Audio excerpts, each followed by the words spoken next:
Good morning, grade 5. Good morning, Sir Allen. Good morning, classmates. It's nice to see you again. Okay, how are you, grade 5? We're fine, teacher. Okay, I'm happy that you are all doing fine today. And now, remain standing as we have our prayer. Elmi, will you lead our prayer? Come here in front. Father, the Son, the Holy Spirit, amen. Lord, Father God, come with us today. Fill our hearts with joy. Fill our lessons with fun. Fill our classrooms with peace. Fill our homes with fun. Fill our lectures with learning. Fill our school with love. Amen. Okay, in the name of the Father, the Son, and the Holy Spirit. Amen. Okay, now I want you to sing our opening song. For our opening song, do you remember the science song? Yes, sir. Okay, today let's incorporate a basic dance step. So you need to follow me. So let us dance and sing. Are you ready? Yes, sir. Okay, everybody.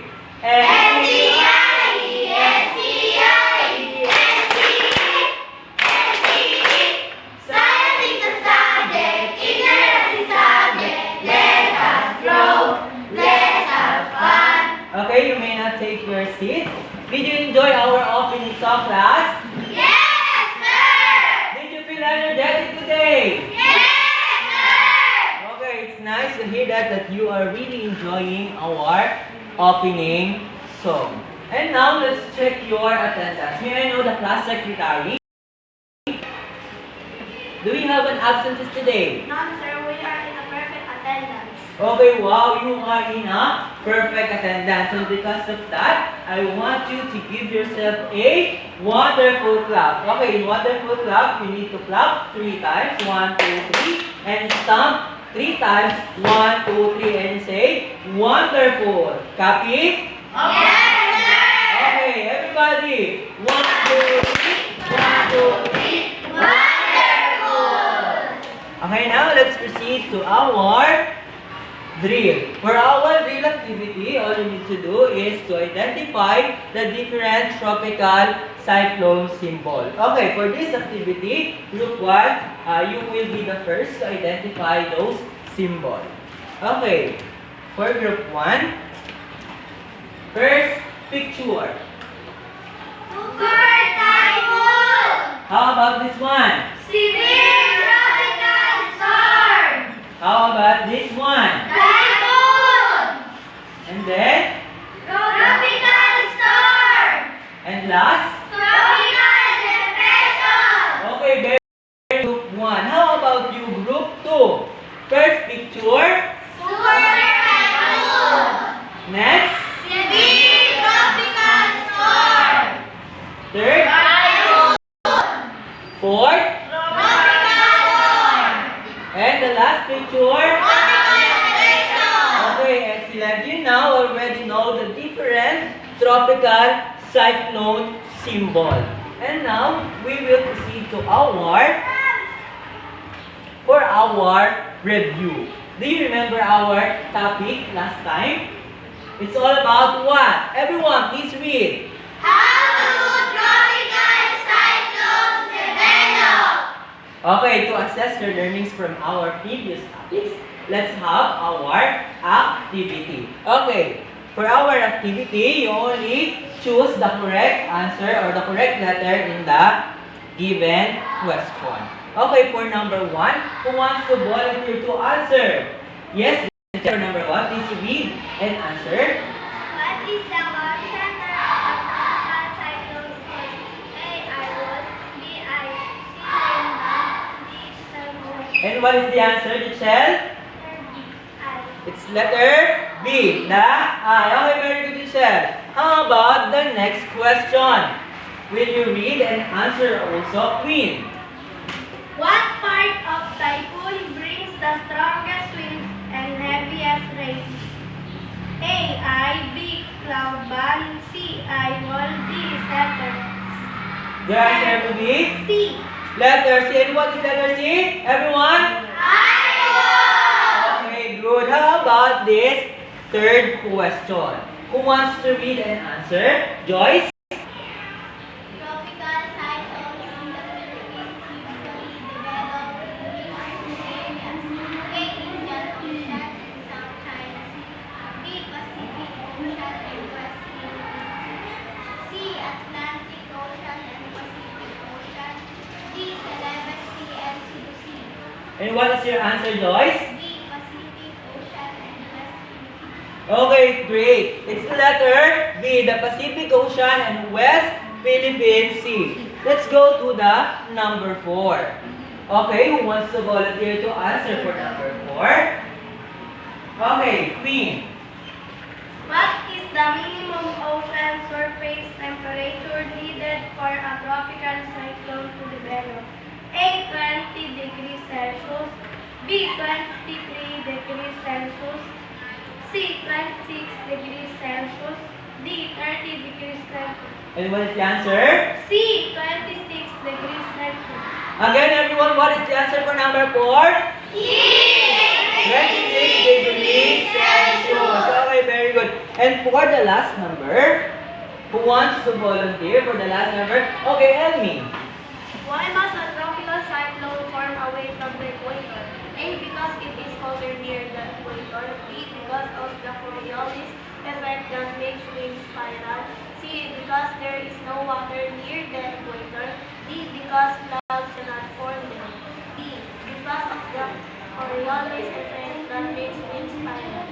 Okay, very good. Elmi is letter B, because of the Coriolis effect that makes the winds spiral. Okay, it seems that you are really learned from our previous topic, and because of that, we will proceed to our motivation activity. So here, I have here a pictures, and I want you to observe this picture and tell me what did you see in this picture. Okay, what did you see? Joyce. Okay, there is a Philippine map. What else? Lichen.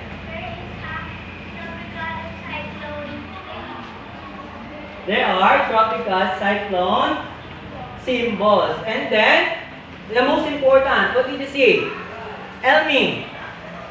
The landfall of typhoon or the track of typhoon. Okay, the landfall of the typhoon or the track. So this class, this is the track of the typhoon or the possible route of the upcoming typhoon. So all of your answers are correct. And now, let's see what is our lesson for today based on this picture. Okay, now we may proceed to our introduction. For our introduction class, okay, everybody, please read our main topic for today. Tropical cyclone wind signals. Okay, today class, we will know or we will learn the different tropical cyclone wind signal or how the expert or the weather experts know when a storm is coming and what signals actually means and the possible effects it may affect our daily life. Is that clear, class? Yes, sir. Okay, but before we proceed to our discussions, please read our guide questions. So this question, we will know the content of our topic for today. Okay, group 2, please read the guide question. Group 2. Guide question.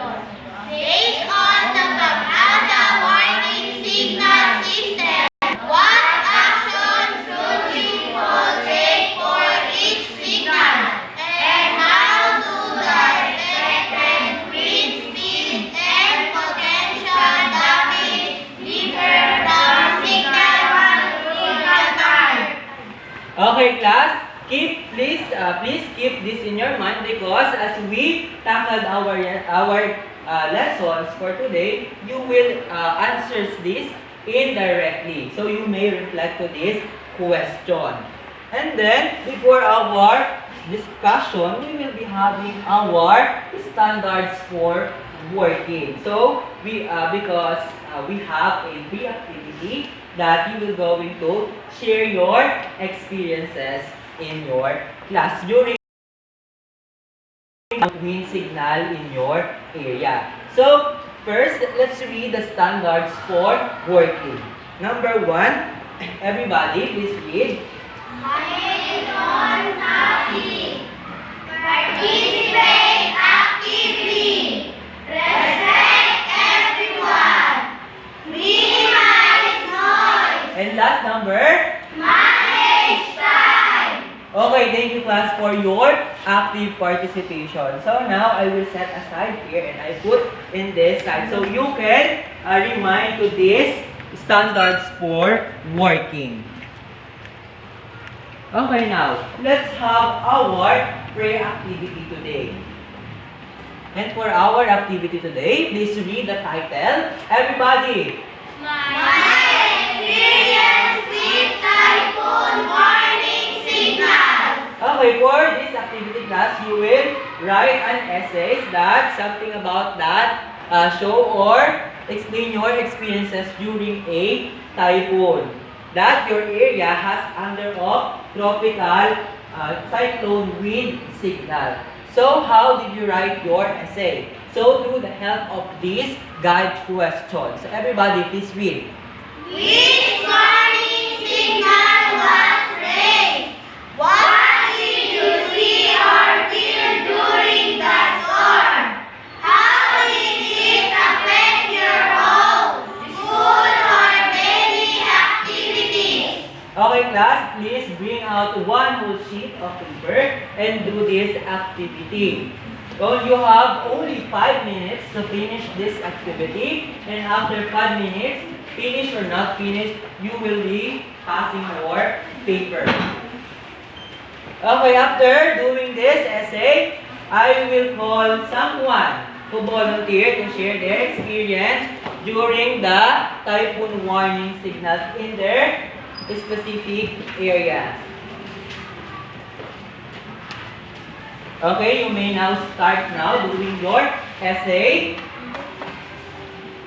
And while doing your essay, please keep in mind those standards for working to maintain what? To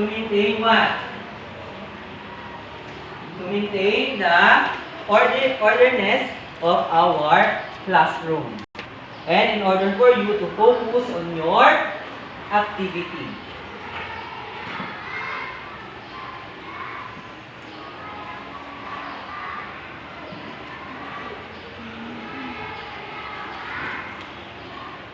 Okay, you may write your own experience. Number 1 question, which warning signal was raised in your area?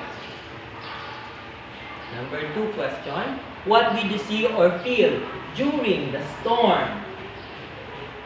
Okay, and the last questions you need to answer in your essays indirectly.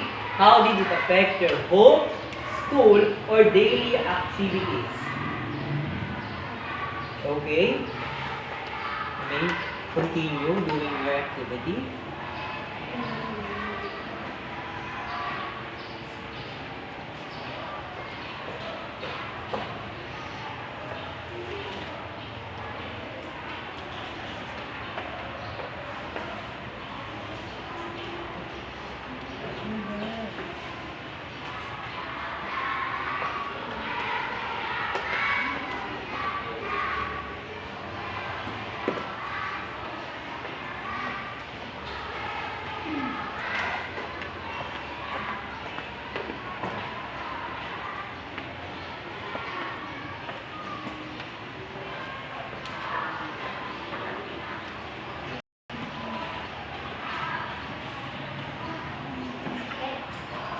Yes, Vladimir?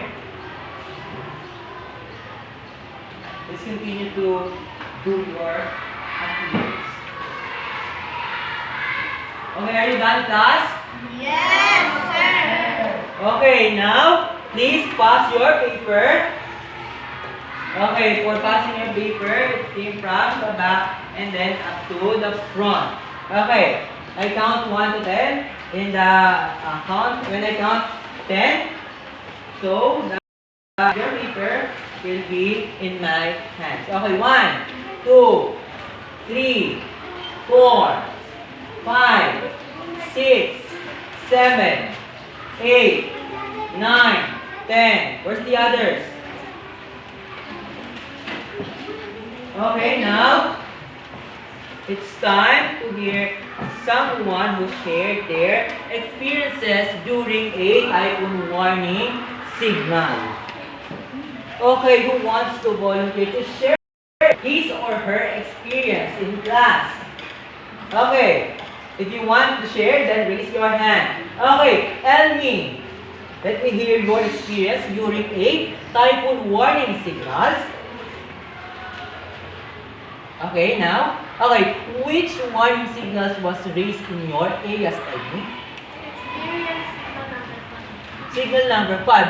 And what did you see or feel during the storm? I saw the crops were drowned in water and the trees are uprooted or defoliated. I felt worried for our environment at home and the people who are devastated from that. Okay, during the typhoon, Elmi is so worried about his life or her environment. And then, last question, how did it affect your home, schools, or daily activities? How it affect? It affects my school activities because it is suspension of classes and our home is and the groups are flying away like they are in a strong wind and they are broken in half and the overflow of water and the loss of power and the loss of communication. Okay, thank you, Elmi, for sharing your experience in class. Your experience is so very horrifying and scaring in the tropical warning signals number 3. That's why, class, in having a typhoon, we need to have our updates in what happened in our weather, in our forecast for that day, whenever that storm is coming. Okay, now after we finish this activity, we need to see to our lesson proper. And our lesson starts with this logo. Will you identify this logo? Who wants to answer? Will you identify this logo? Tell me. That logo is Society of Asa. It is a logo of, everybody, repeat again. Logo of Pag-asa. Okay, will you give the meaning of Pag-asa? Okay, everyone, do you know the meaning of Pag-asa? Yes! Okay, everybody. Philippine Atmospheric, Geophysical, Astronomical Services Administration. Okay, very good class. Thank you for your active participation in our discussion. Again, please read what is on the board. Pag-asa. Everybody. Pag-asa, the Philippine Atmospheric, Geophysical, and Astronomical Services Administration is a government agency responsible not only for forecasting weather, but also for issuing warning signals to the affected areas. Okay, from the text you read, what is the responsibility of Pag-asa? Who wants to answer? Just raise your hand so I call your name. What is the responsibility of Pag-asa? They are responsible for what? For everybody. Forecasting weather. Okay, and now we will talk about the different warning signals that given by the Pag-asa for our preparedness during the typhoon. Is that clear? Yes, sir! Okay, we talk about first in signal number 1. And for signal number 1, it shows in these pictures. What did you see in this picture? Okay, give me one. Joyce? Okay, there is a number 60 kilometers per hour. Okay, class, we associated this as the wind speed. Again, wind speed. Okay, what else? What symbol do you see in this picture or poster? Wind. We see tropical depression. Okay, there is a letter D stands for tropical depression. What else? Elmi. Preschool levels are suspended. Okay, there is a word. Classes suspended in preschool. Again, in what level? Preschool. What else? The last symbols you see in this picture. Michelle.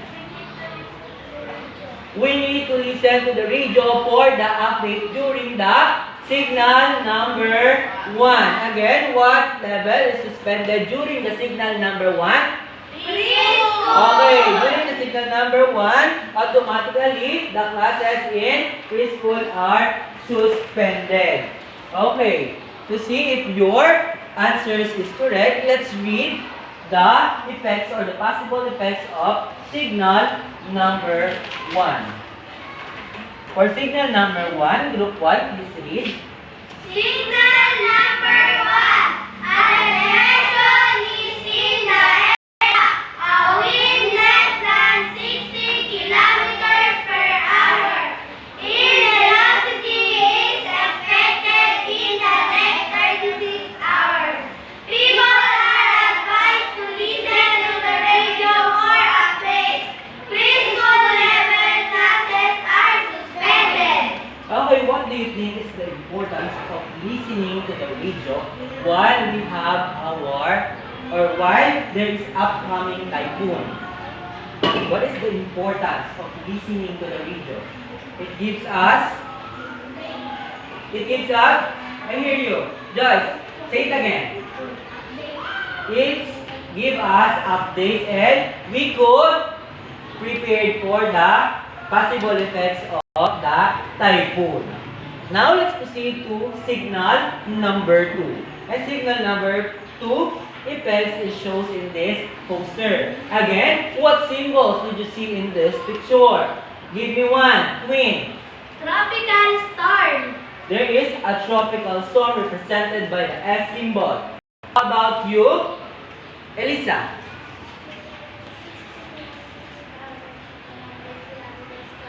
60 kilometers per hour to 100 kilometers per hour. So we associated again in wind speed. What else? Christian. Class is suspended elementary school and high school. Okay, the classes is suspended in both elementary and high school level. So again, class, please observe in this picture and I want you to sum up the idea we might get through this poster about the possible effect of signal number 2. Who wants to share their thoughts about the possible effect of signal number 2? Yes, Michelle? Signal number 2, we experience the tropical storm. Which ranges 60 kilometers to 100 kilometers per hour. And all classes are suspended in elementary and high school level. Okay, thank you, Michelle. Very well explained your answer. And now, let's see if Michelle's answer is correct. Okay, for signal number 2, what is the possible effect? Everyone, please read. Signal number 2. The depression has developed into storm. Winds with a velocity ranging from 60 kilometers to 100 kilometers per hour are expected to arrive within 24 hours at the very least. These classes are suspended at elementary and high school level. The wind cannot moderate damage wind narrations that are affected. Okay, for example, Brian wake up early in the morning and he heard the sounds of a droplets from the rainfall. And then she took a bath and wear his uniform. Then suddenly he heard from the news in the television that his area is under signal number 2. Brian, are you still going to attend your classes? No, because during the signal number 2, it's automatically what? It's automatically suspend in what level again? In high school level. Okay, thank you class. Very good. And then let's proceed to our signal number 3. Again, signal number 3 effect is shows in this poster. Give me one symbol that you see in this poster. Jasmine. There is a typhoon represented by the T symbol. What else? Queen. Wind speed 100 kilometers per hour but below 180 kilometers per hour. Okay, thank you, Queen. How about you, Mariel? What did you see in this poster? No classes and levels. No classes in all level. What else? What is the symbols that you didn't mention earlier? Elmi. Power interruptions and loss of communication. Okay, these two symbols stands for the power and communication loss or power interruption. And then what do you call in this signage? Joyce?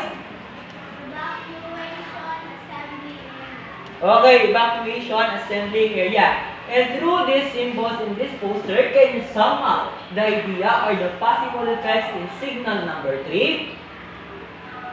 Okay, Elmi. In signal number 3, we experience a typhoon. Its wind speed is 100 kilometers per hour but below 180 kilometers per hour. No classes at all levels and no power and loss of communication. The people who are devastated are told to evacuate early. Okay, thank you, Ellie. Very well explained answers. And now let's see the possible effects of signal number 3. Okay, group 2, please read.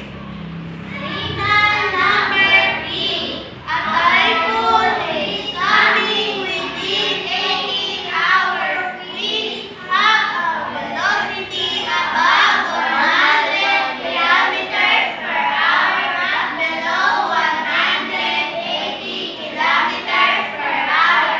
Houses made of light materials may be destroyed and there might be communication and electrical power interruption.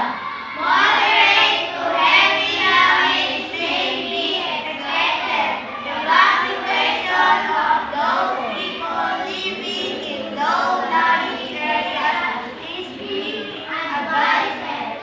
Travel by air and seas are not recommended. Classes at all levels are suspended. Okay, thank you, group 2, for your active participation in reading. Okay, in signal number 3, for example. For example, Renson want to visit Baguio, Port Boracay. But suddenly on that day, he heard from the news that Boracay is under signal number 3. Okay, Renson, what will be your decision? Will you still going to Boracay? What is your answer? Yes? This did? So no. Because what? Because in signal number 3, it is not recommended to travel. Very good, Michelle. And for example, Jasmine and her family is living under or in a low-lying area. And then there is a coming typhoon, and the typhoon named U1. And their area is under signal number 5 or signal number 3. So Jasmine and your family, what will you do? You will? What is advised to you as you living in a low-lying area? Jasmine, what is advised to you? You are advised to Do you want to? Okay, you are advised to go as early as possible to the evacuation area. Okay, now let's proceed to signal number 4. For signal number 4, again, what symbols did you see in this poster? Give me one, Gerald. Okay, the wind speed is above 180 kilometers per hour. What else? Give me one, Elmi. We might experience landslides and flooding. Okay, the possible effect is landslide or flooding. And what else? There are two symbols that we didn't mention. Okay, once again, Joyce. Okay, number 4 represents for signal number 4. What else? What else? There is a dangerous or danger signage. Okay, from these posters, with some of the idea or the possible effect we may experience during signal number 4. Okay, guys.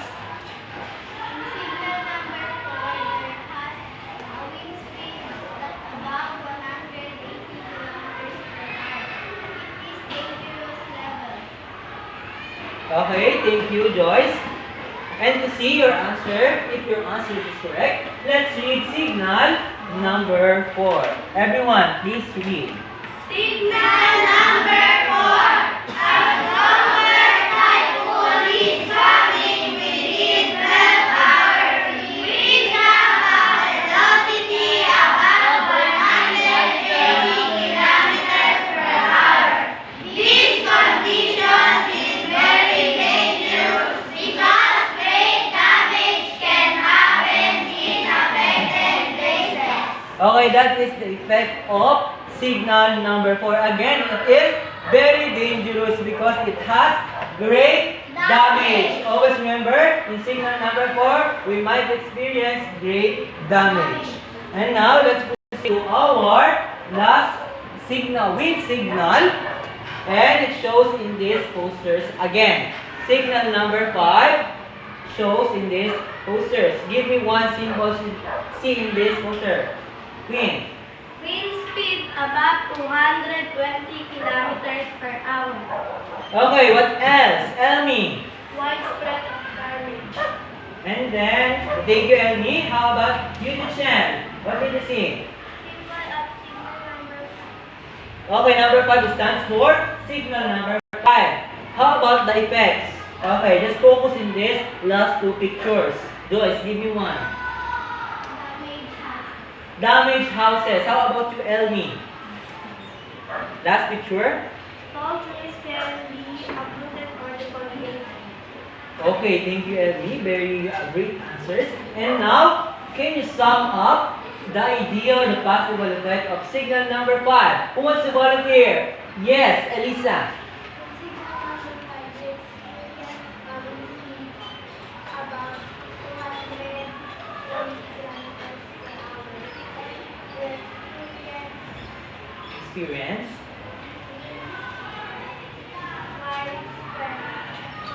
Widespread damage. Oh, okay.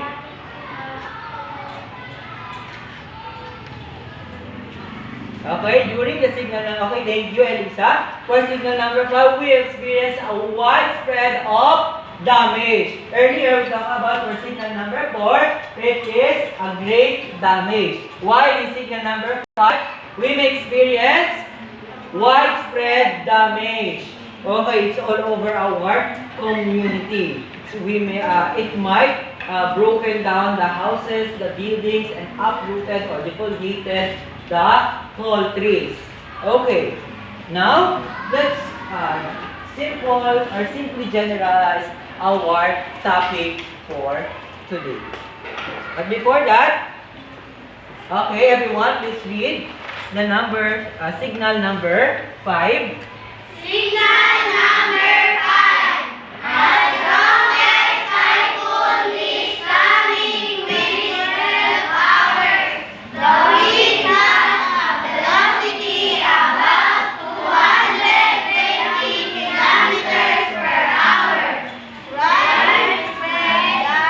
damage to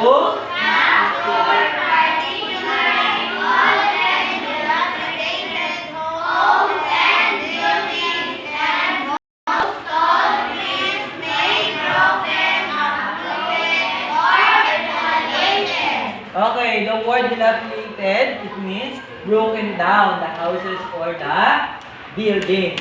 Okay, and now let's have a simple generalization about these 5 tropical cyclone wind signal. Okay, signal number 1, how many wind speed?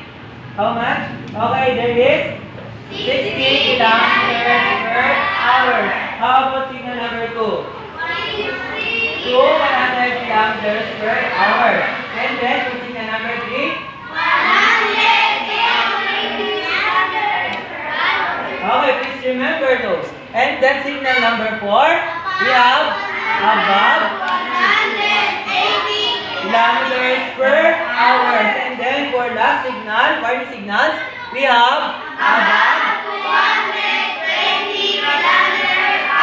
per hours. Okay, that's our 5 tropical warning signals given by the Pag-asa. Okay, while we are detaching these materials on board, I want you to sing our opening song earlier. But this time, you will not doing the basic concept. Is that clear? Yes! Okay, only the song. Okay, and help me to detach these materials on the board.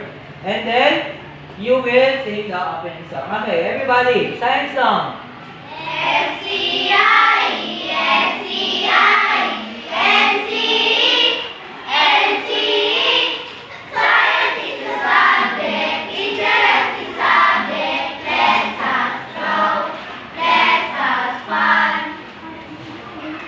Okay, I want to hear a group 1 singing the opening song.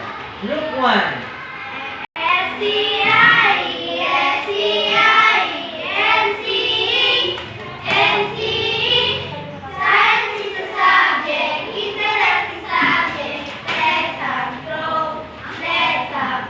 And of course, the group 2.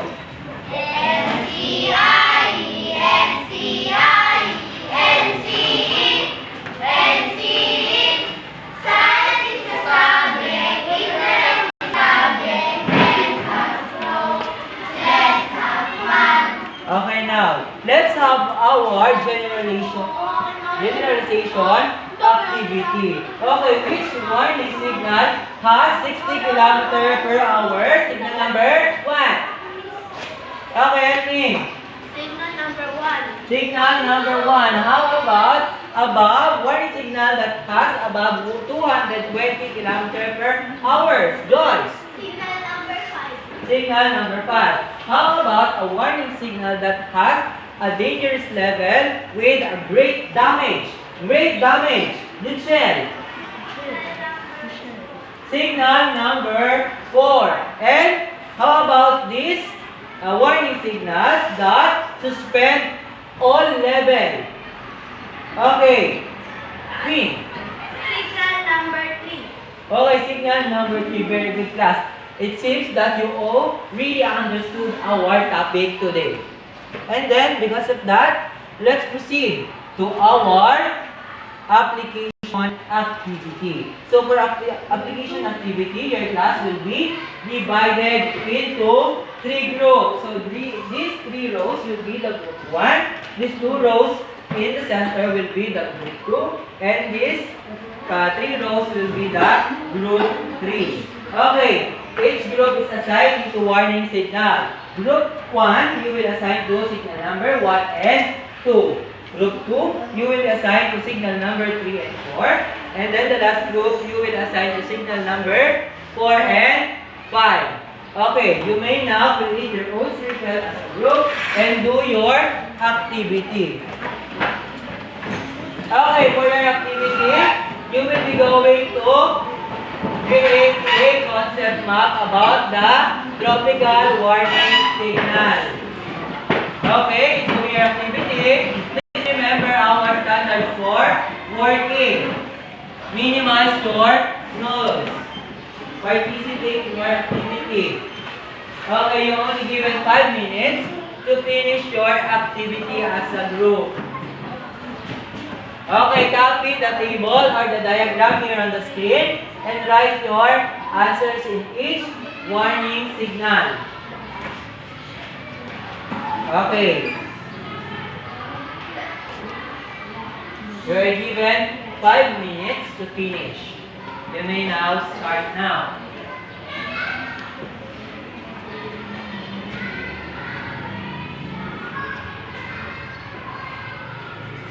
Everyone should participate in your activity. Give her answers or ideas about the activity. And don't forget to write your members on the back of your paper.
Okay, Gerald, you may go to the restroom.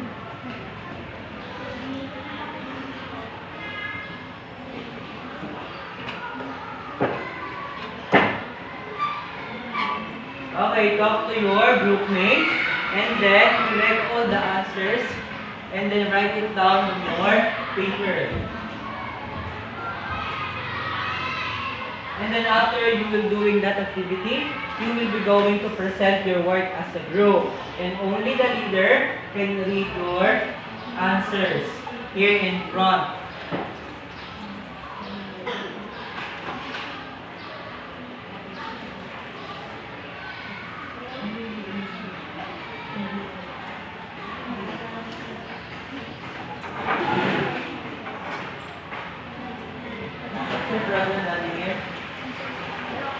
Okay, Vladimir, participate to your group mates.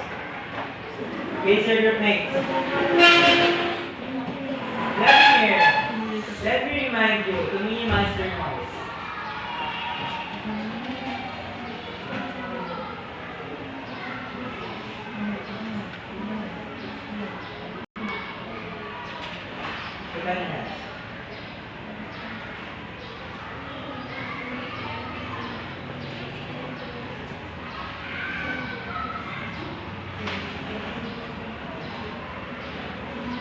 Okay? You still have 3 minutes to finish your activity.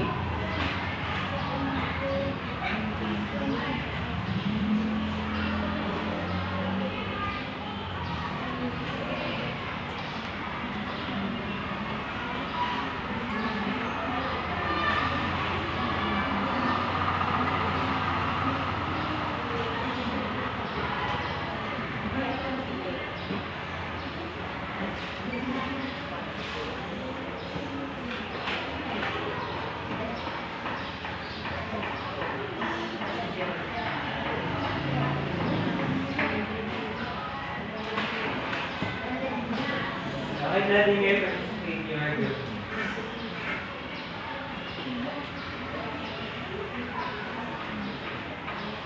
Again, you are responsible for your group mates. Make sure that they are participating in your activity. Okay, are you done? Okay, we will wait for the group 2. Okay, for the other group, if you are finished, you may now arrange your seating arrangement into proper. If you are done, you may now arrange your seat.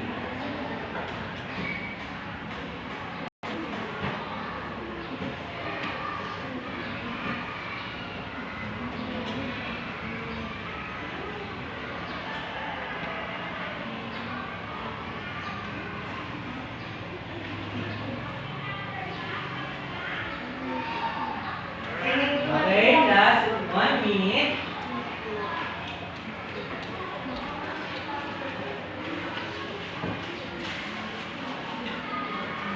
Alvin, participate to your group.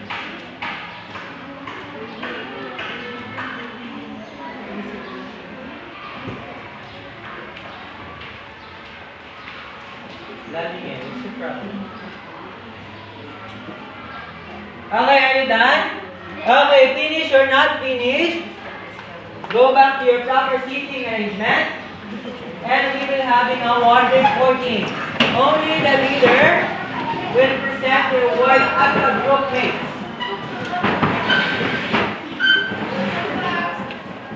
Okay, let's start with group number 3. Okay, let's start from the last group. Group 3, please come here in front and present your work as a group. Okay, everyone, please settle down.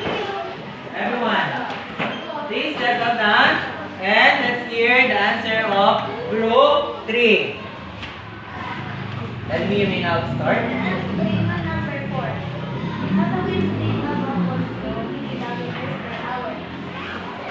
This condition is very dangerous because wind damage can happen in affected places. Signal number 5. Above 220 kilometers per hour.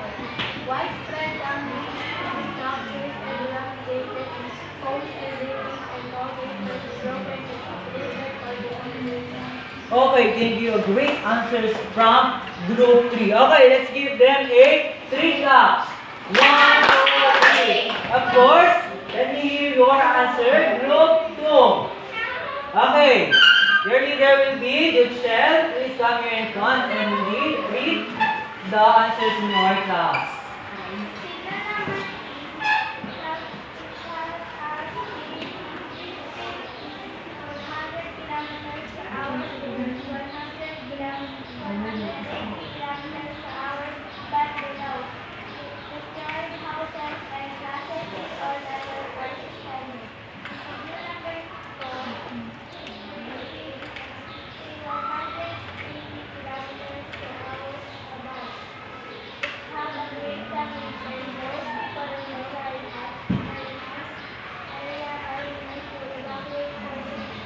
Okay, thank you, group 2. Let's give them a 2 claps. 1, 2. Okay, of course, there will be a group 1. Group 1 is come here in front. And the leaders will read your answer as a group. Signal number 1. Wind speed 60 kilometers per hour. Effect. Suspended preschool and diesel in radio for updates. Signal number 2. 60 kilometers to 100 kilometers per hour. Suspended elementary to high school. Okay, nice, group 1. And let's give them a 2 claps again. 1, 2. Okay, very good class. You can now apply our learnings for today's from our discussion. And to evaluate that, let's proceed into our evaluation. So, I prepared here an activity and all you need to do is to answer this on your science activity notebook. Okay, for the direction, everyone please read. Direction. Describe the type of wind associated with each star signal. Choose the signal number inside the box. Okay, you will choose the answers in the box. It's either signal number 1, signal number 2, signal number 3, signal number 4, or signal number 5. And this will be your answers. Okay, answers this question. Only the answers will write down on your science activity notebook. Okay, only given a 5 minutes again to finish this activity.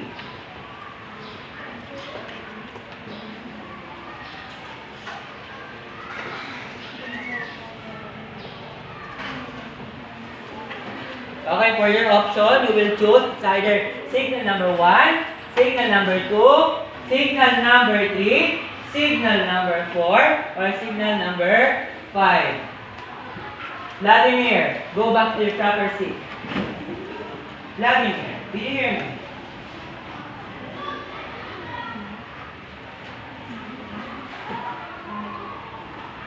Okay, start doing your activity.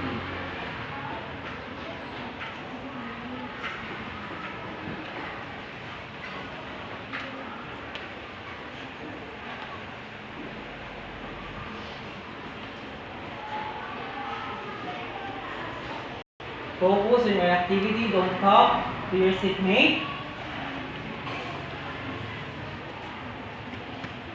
Focus on your activity. Okay, are you done?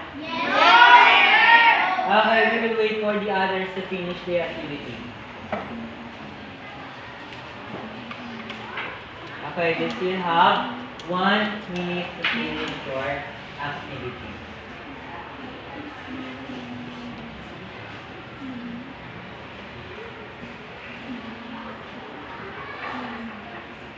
Okay, are you done?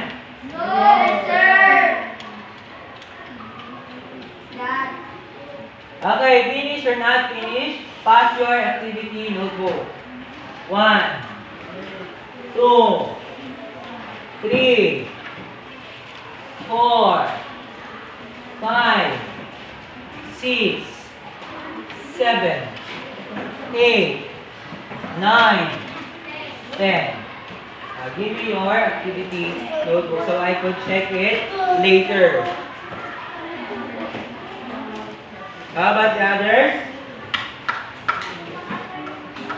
Okay, and then before we end our discussion for today, I want you to write your assignment. And for your assignment, copy this on your science lecture notebook. Okay, this will be your assignment. Create a posters that shows the 5 tropical cyclone warning signals, including the wind speed, class suspension, and possible damages. Use drawings and colors to make it clear and informative.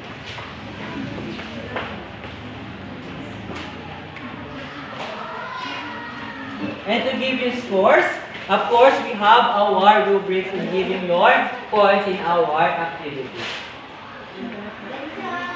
Okay, you will copy only the directions.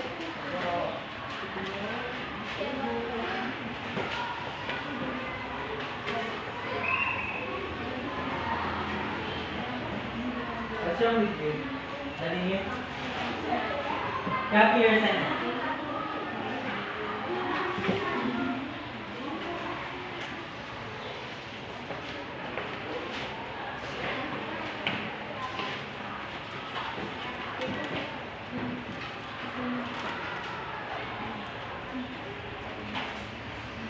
Okay, are you done? Okay. Continue doing.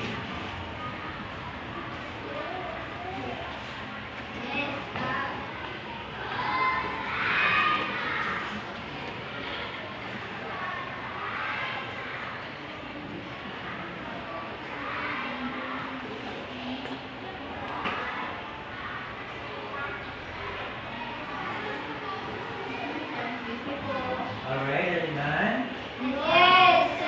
Okay, and that's all for all today's discussion. Okay, thank you, grade 5.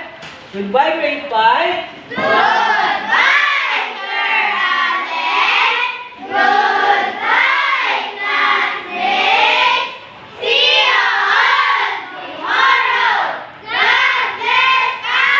Okay, see you tomorrow, grade 5, and God bless us.